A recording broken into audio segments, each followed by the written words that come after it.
Assalamualaikum warahmatullahi wabarakatuh. Halo teman-teman, perkenalkan nama saya Irfa Merida dengan NIM 23101252200017. Saya dari kelas 1A Program Studi Pendidikan Guru Sekolah Dasar Universitas Lambung Mangkurat. Pada video kali ini saya ingin membuat video pembahasan mengenai pengolahan data atau statistik. Simak terus videonya. Yang pertama ada pengertian data. Data merupakan suatu informasi yang diperoleh dari suatu pengamatan. Data dapat berupa angka, lambang, atau keadaan objek yang sedang diamati. Data biasanya disajikan berdasarkan fakta.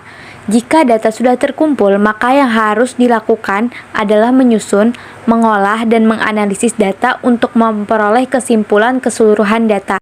Yang selanjutnya ada jenis data. Jadi data ini terbagi menjadi dua jenis. Yang pertama ada data kualitatif. Data kualitatif adalah data yang menunjukkan sifat atau keadaan suatu objek yang tidak bisa diukur secara numerik. Contohnya, data kualitas beras bulan Februari 2020 yang kurang baik. Yang kedua ada data kuantitatif. Data kuantitatif adalah data yang menunjukkan ukuran suatu objek disajikan dalam bentuk angka dan nilainya dapat berubah-ubah. Contohnya, data pertumbuhan panjang tanaman kacang hijau. Jika datanya disajikan, maka kita akan tahu berapa saja panjang tanaman kacang hijau itu tumbuh setiap harinya. Yang selanjutnya adalah cara membaca data. Yang pertama dalam bentuk daftar. Seperti yang kita tahu pada daftar sudah ada daftar peserta lomba menggambar sekabupaten. Yang pertama SDN 1 Tapin 8 orang sampai seterusnya. Dari informasi tersebut dapat diperoleh informasi sebagai berikut. Jumlah anak yang mengikuti lomba dari masing-masing sekolah, peserta terbanyak dari SDN 3 Tapin dengan 9 anak, peserta paling sedikit dari SDN 1 Banjar dengan 3 anak, dan ada 2 sekolah yang mengirimkan 4 anak yaitu SDN 2 Banjar dan SDN 1 Atu-Atu. Selanjutnya adalah cara membaca data dalam bentuk tabel. Pada gambar di samping dapat kita lihat ada tabel mengenai kegemaran siswa kelas 4. Dari data tabel tersebut kita dapat memperoleh informasi yang pertama, sebanyak 6 siswa gemar melukis, sebanyak 7 siswa gemar menari, sebanyak 5 siswa gemar bermain alat musik, sebanyak 8 siswa gemar bermain sepak bola, sebanyak 4 siswa gemar membaca. Kegemaran paling banyak adalah bermain bola, sedangkan kegemaran paling sedikit adalah membaca. Selanjutnya ada membaca data dalam bentuk diagram gambar. Pada diagram gambar tersebut ada nama perumahan dan banyak rumah. Jadi gambar rumah pada banyaknya rumah itu menggambarkan banyaknya perumahan yang ada pada bugenvil, anggrek, dan cempaka. Biasanya satu gambar perumahan itu melambangkan banyaknya rumah. Seperti pada gambar tersebut, keterangannya, satu gambar rumah itu sama dengan 10 rumah. Berarti pada perumahan Bougainville ada 4 gambar rumah. Artinya, 4 dikali 10 sama dengan 40 rumah. Berdasarkan informasi tersebut, dapat kita simpulkan, di perumahan Bougainville terdapat 40 rumah, di perumahan Anggrek terdapat 60 rumah, dan di perumahan Cempaka terdapat 70 rumah. Masing-masing gambar rumah pada banyaknya rumah diagram di gambar tersebut dikalikan 10 karena sesuai dengan keterangan pada soal. Selanjutnya adalah cara membaca data dalam bentuk diagram batang. Pada diagram batang di samping dapat kita lihat ada nilai anak yang terdiri dari 6, 7, 8, 9, dan 10. Anak yang memiliki nilai 6 itu sejajar dengan angka 4. Berarti anak yang nilainya 6 itu sebanyak 4 orang. Sehingga kita dapat menyimpulkan bahwa sebanyak 4 siswa mendapatkan nilai 6, sebanyak 7 siswa mendapatkan nilai 7, sebanyak 10 siswa mendapatkan nilai 8, sebanyak 9 siswa mendapatkan nilai 9, dan sebanyak 5 siswa mendapatkan nilai 10. Yang selanjutnya ada membaca data dalam bentuk diagram garis.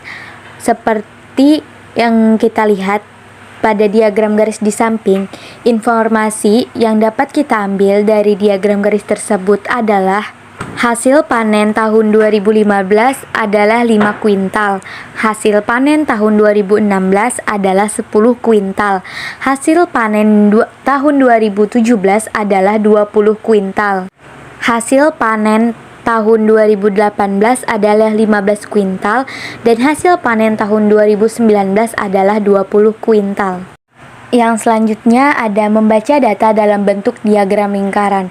Dapat kita lihat pada diagram lingkaran di samping, buah kesukaan siswa kelas 4 SD ada mangga, apel, pisang, dan jeruk. Berdasarkan diagram lingkaran tersebut, dapat kita peroleh informasi sebagai berikut. Yang pertama ada sebanyak 25% dari jumlah siswa menyukai mangga, sebanyak 20% dari jumlah siswa menyukai apel, sebanyak 20% dari jumlah siswa menyukai pisang, dan sebanyak 35% dari jumlah siswa menyukai jeruk.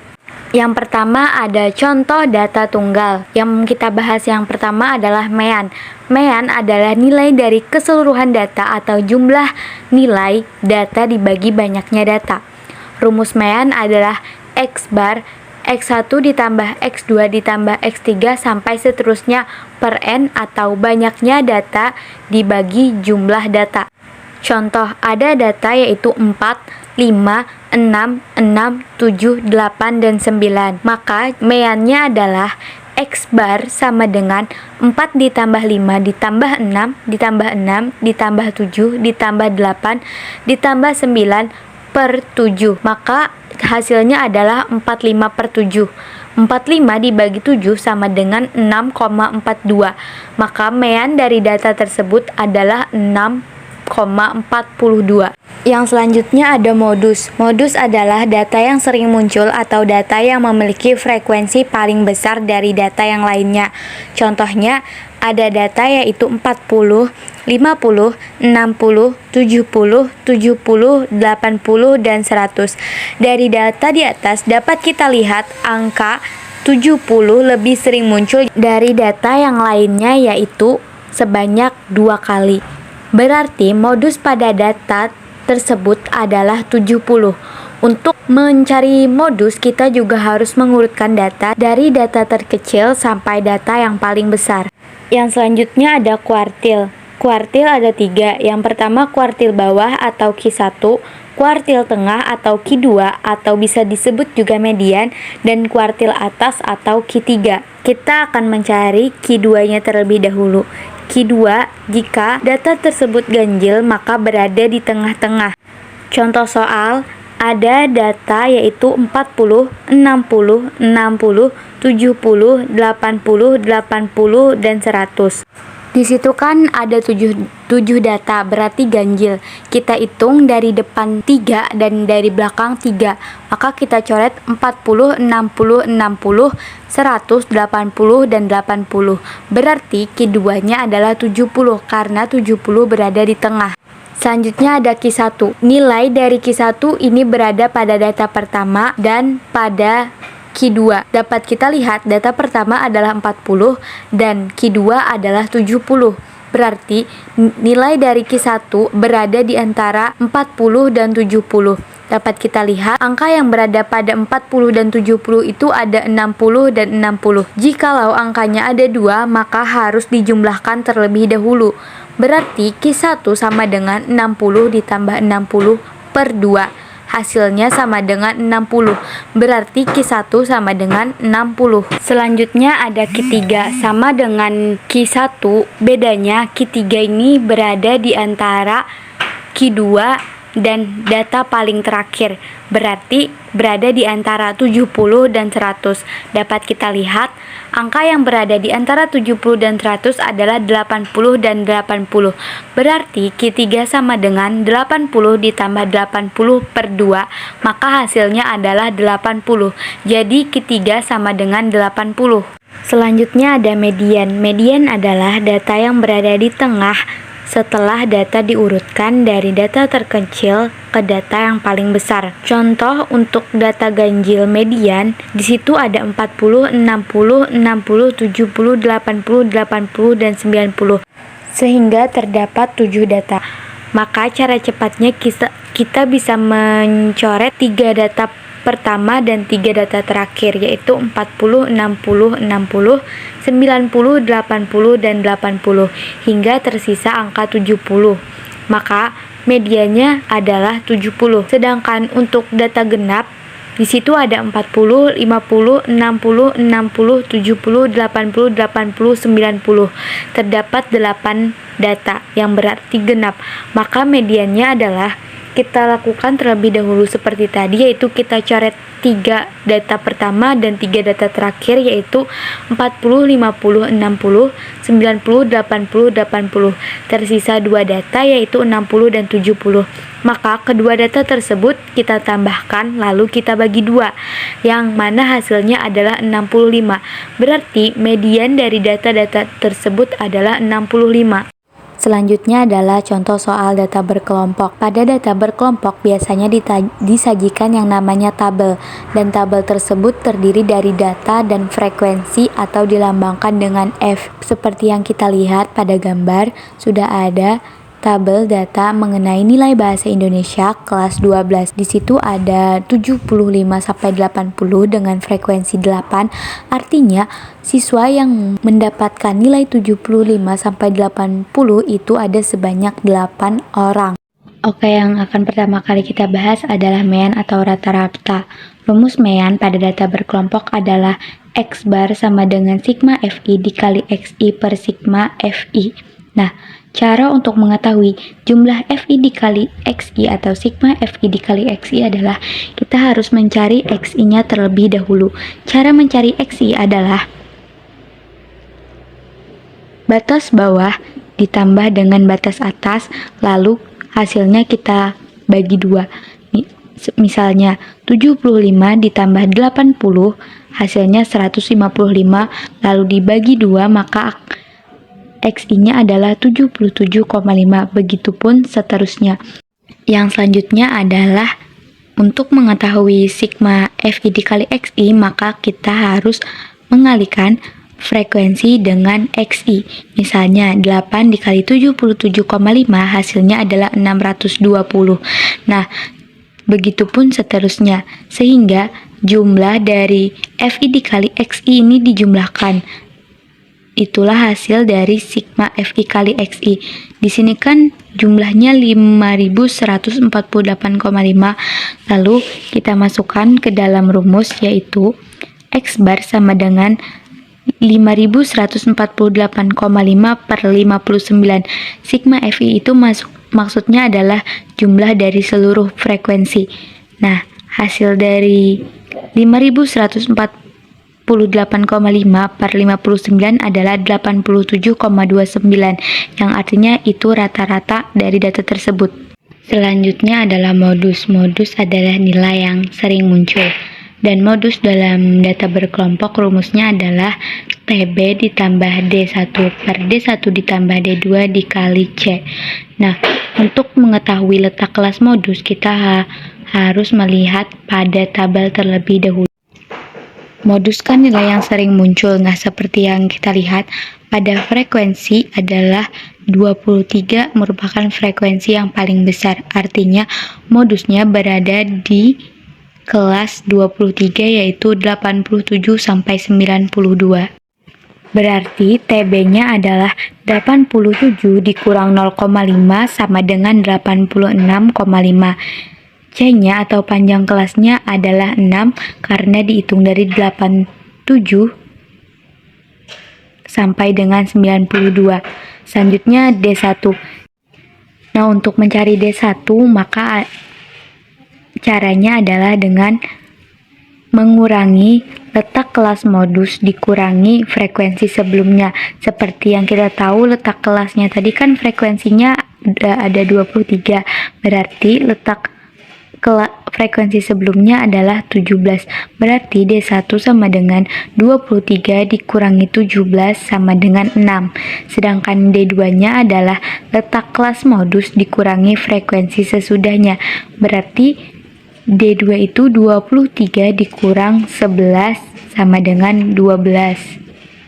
Jika sudah ketemu semua, maka kita masukkan ke dalam rumus. Yang pertama ada TB. TB-nya tadi 86,5 ditambah D1-nya 6 per D1 6 ditambah D2-nya 12 dikali panjang kelasnya adalah 6. Nah, jadi 86,5 ditambah 6 per 6 tambah 12 18 dikali 6 sama dengan 86,5 ditambah 2 sama dengan 88,5. Berarti modusnya pada data tersebut adalah 88,5. Selanjutnya ada median atau nilai tengah atau bisa disebut juga dengan kuartil 2. Rumus median adalah TB ditambah 1/2N dikurang sigma F per F dikali C. Nah, untuk mengetahui TB-nya kita harus mencari letak kelasnya terlebih dahulu. Rumus letak kelas median itu adalah 1/2N. N ini kan jumlah seluruh frekuensi. Seperti yang kita tahu pada tabel di sini jumlah seluruh frekuensi ada 59. Berarti 1/2N sama dengan 1/2 dikali 59 sama dengan 29,5. Nah, berarti TB-nya itu berada pada data ke-29,5. Untuk mengetahuinya yaitu dengan cara menambahkan frekuensinya satu per satu. Misalnya 8 ditambah 17 kan 25. Sedangkan data dari kelas median tadi 29, berarti tidak termasuk. Maka kita akan tambahkan lagi dengan frekuensi di bawahnya yaitu 23 sehingga menjadi 48. Nah, dari data ke-1 sampai data 48 berarti kan data 29,5 itu termasuk. Nah, berarti TB-nya adalah 87 dikurangi 0,5. Maka hasilnya 86,5. Sedangkan panjang kelasnya atau C-nya adalah 6. Sigma F, maksud dari sigma F di sini adalah tadi kan frekuensi letak kelasnya ada 23. Nah, jumlah dari frekuensi sebelumnya itu adalah sigma F yaitu 17 dan 8 ditambahkan. Selanjutnya adalah F. F itu frekuensi dari letak kelasnya tadi kan 87. Frekuensinya 23, berarti F-nya 23. Jika angkanya sudah ketemu semua, maka kita tinggal masukkan ke dalam rumus, yaitu TB-nya tadi kan 86,5 ditambah 1/2N-nya atau letak kelasnya adalah 29,5 dikurang sigma F-nya yaitu 25 per 23 dikali 6 yaitu 86,5 ditambah 4,5 per 23 dikali 6 sama dengan 86,5 ditambah 1,17 yaitu 87,67. Berarti mediannya atau kuartil keduanya itu sebesar 87,67. Selanjutnya adalah kuartil 1 atau kuartil bawah. Rumus kuartil bawah pada data berkelompok adalah TB ditambah 1/4N dikurang sigma F per F dikali C.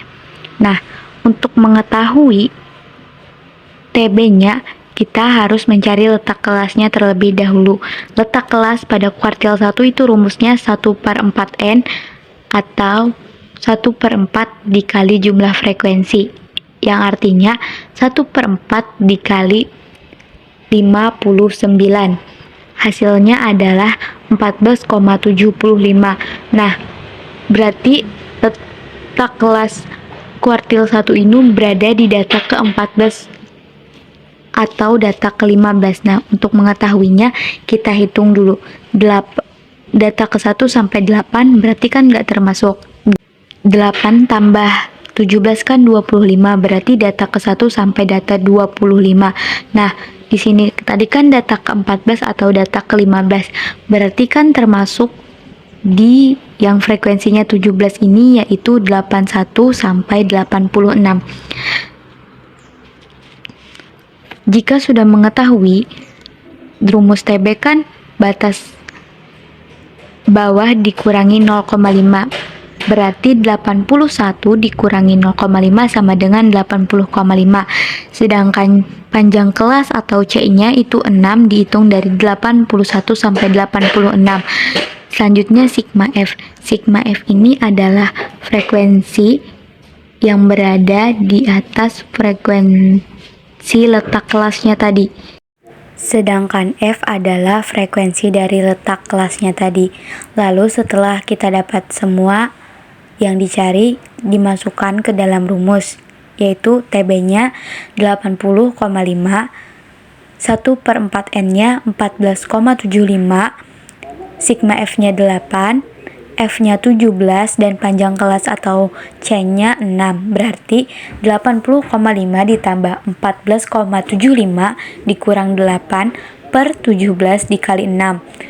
80,5 ditambah 6,75 per 17 dikali 6 sama dengan 80,5 ditambah 2,38 sama dengan 82,88. Berarti nilai dari Q1-nya adalah 82,88. Selanjutnya adalah kuartil 3 atau Q3 atau kuartil atas. Nah, rumus kuartil 3 pada data berkelompok itu adalah TB ditambah 3/4N dikurang sigma F per F dikali C. Untuk mengetahui TB-nya, kita harus mencari yang namanya letak kelas terlebih dahulu. Letak kelas kuartil 3 itu rumusnya 3/4N. Artinya 3/4 dikali jumlah frekuensi atau 3/4 dikali 59 sama dengan 44,25. Berarti letak kelas dari Q3 ini ada pada data ke-44 atau data ke-45. Untuk mengetahuinya, maka kita harus menambahkan frekuensinya terlebih dahulu. Seperti 8 ditambah 17 kan ke 25. Berarti data 44 dan data 45 itu tidak termasuk di dalamnya. Maka kita tambahkan lagi dengan 23, yaitu menjadi 48. Dari data 1 sampai 48, data ke-44 dan data ke-45 itu kan termasuk di dalamnya. Berarti letak kelasnya ada pada 87 sampai dengan 92. Rumus TB kan batas bawah dikurang 0,5. Batas bawahnya itu ada 87, berarti TB-nya 87 dikurang 0,5 sama dengan 86,5. Sedangkan panjang kelasnya atau C itu adalah 87 sampai 92, berarti ada 6. Sigma F itu maksudnya adalah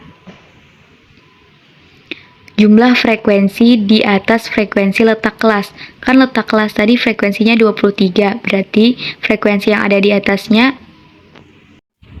ditambahkan, yaitu 8 dan 17 ditambahkan maka menjadi 25.